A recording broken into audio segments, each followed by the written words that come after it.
þar stendur sem sagt 18-49 ára, árið 2000 hafi það verið 3,7% sem voru á endurhæfingarlífeyri eða örorku.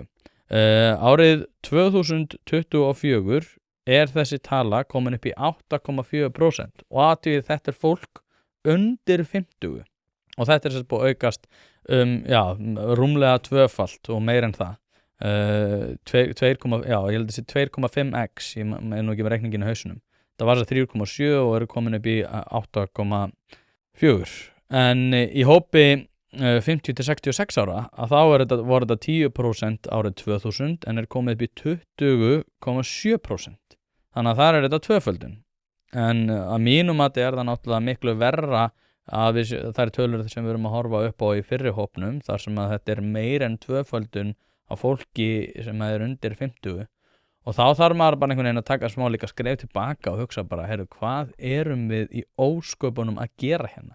Út af því að það eins og ég segi áðan, ég í raun að tala fyrir hagsmuni þeirra sem eru nún þegar á örorku og þurfa á raunverulegri hjálp að halda. En núna erum við búin að byggja upp kerfi og ég búin að upplifa þetta núna sem fulltrúa samhengi að það fólk að koma til mín með segist vera með einhvern smá verk og spyr hvernig það að ráðstafa því að fá örorkumat. Og ég segi bara alltaf við þú ert ekkert orðin öryrki, þér bara smá illt og hefur þurft að takast á við einhver erfiðar aðstæður sem eru augljóslega tímabundnar.